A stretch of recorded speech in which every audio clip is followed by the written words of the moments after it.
You know that cough at the start of Wish You Were Here? Everyone swears it's David Gilmour, hacking up a lung from wars of smoking. The only problem? Gilmour never smoked a day in his life. I've never really smoked. Except that one time, but that wasn't a cigarette, so it doesn't count. Anyway, what about an item he sold for almost $4 million? And that's just the tip of the iceberg. There are 7 myths about Gilmour that even die-hard Floyd fans still get wrong. Let's kick off with that infamous cough. For decades, fans have insisted it's Gilmour, supposedly clearing his throat after a smoke break. It fits the mood, it feels raw, it's iconic. But here's the truth. Gilmour never smoked. That cough? It's actually Chris Adamson, the band's engineer, caught on tape during the session at Abbey Road. The band liked the vibe and left it in. So next time you hear that cough, remember, it's not the guitar hero, it's the guy behind the mixing desk. Sometimes, music's most human moments come from total accidents. Guitar forums love this one. Gilmour's Comfortably Numb solo was supposedly pure, unrepeatable magic. One take, no edits. First time that he strapped on that Strat and played along with the track, he played pretty much that exact solo. Reality check. Gilmour recorded multiple takes, and the version we all know is actually a blend of the best bits from 2 separate performances. He spliced together his finest moments to craft the ultimate solo. That's not cheating, that's genius editing. Blew me away. Like, it's so majestic and so melodically perfect, and so served the story. Great art isn't always spontaneous. It's often the result of careful choices.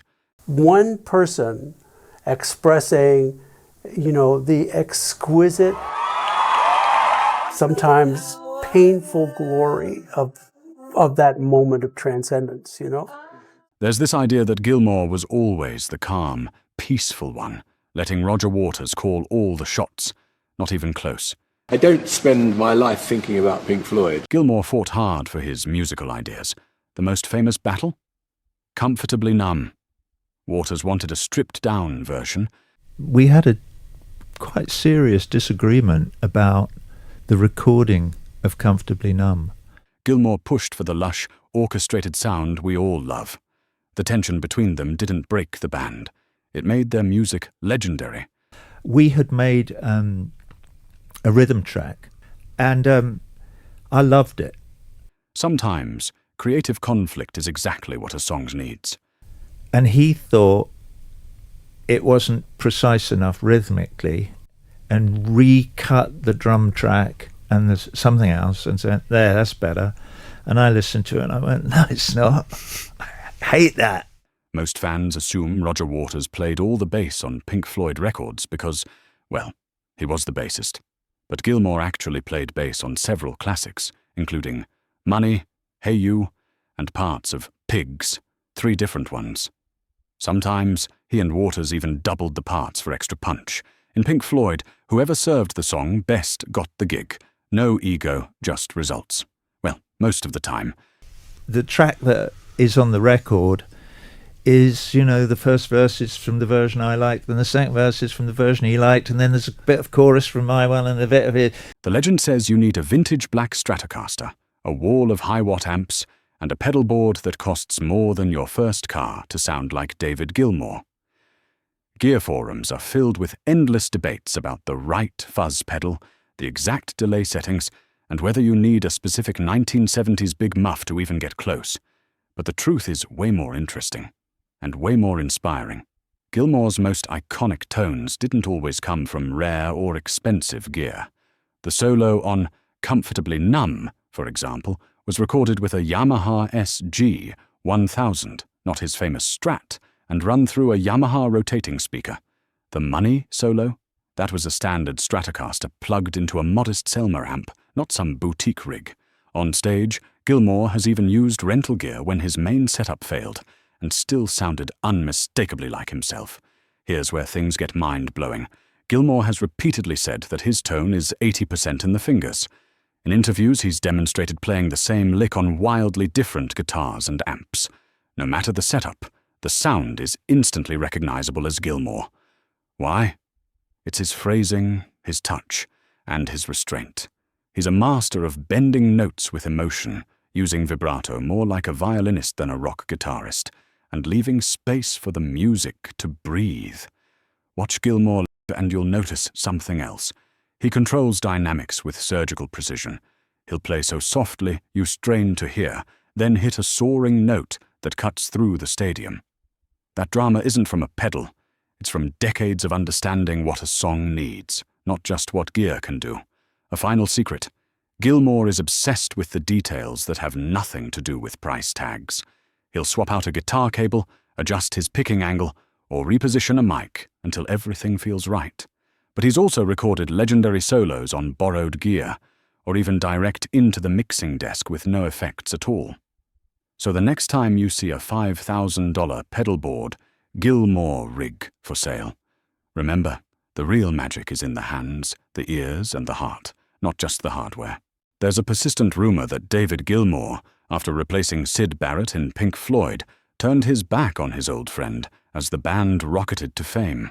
Some say Gilmour wanted to erase Syd's legacy, or that success made him forget the band's original leader. The reality couldn't be further from the truth, and it reveals a side of Gilmour that's as compassionate as it is loyal. Gilmour and Barrett's friendship began in Cambridge, long before Pink Floyd. They jammed together as teenagers, sharing a love of blues and experimental sounds. When Syd's mental health declined during the late 60s, Gilmour didn't see it as an opportunity.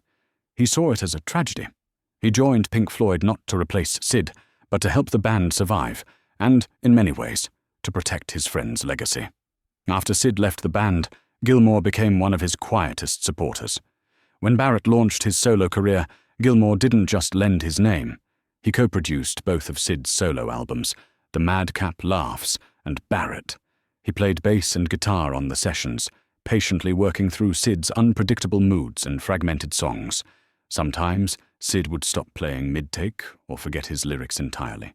Gilmour responded with patience and encouragement, helping capture whatever magic Syd had left.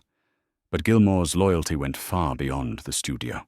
For years, he quietly provided financial support to Syd, ensuring he never struggled for basics.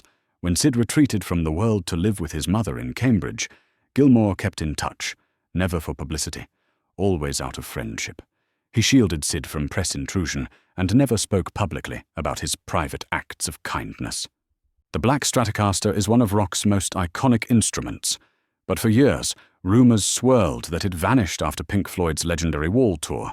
Some fans believed Gilmour retired it forever, locking it away in a vault or losing it to history. The real story is even more epic, and proves the Black Strat's legend only grew with time. Gilmour bought the Black Strat in 1970 for just £120. It quickly became his main guitar, shaping the sound of Pink Floyd classics like Money, Shine On You Crazy Diamond, and Comfortably Numb. But after the Wall tour, Gilmour did put it aside. During the 1980s, he experimented with other guitars and sounds, storing the Black Strat safely but never forgetting it. But the Black Strat's most astonishing chapter came in 2019. Gilmour made the bold decision to auction the guitar at Christie's, with all proceeds going to Client Earth, a charity fighting climate change. The guitar world went wild. Bidding started at $100,000 and quickly soared, finally selling for $3.975 million, the highest price ever paid for a guitar at auction. And the story doesn't end there. The Black Strat's new owner, Jim Irsay, has made sure this legendary instrument isn't locked away in a private vault. Instead, he's loaned the guitar to museums and special events around the world, giving fans from Nashville to London the rare chance to see up close the actual guitar that shaped Comfortably Numb, Shine On You Crazy Diamond, and so many more classics.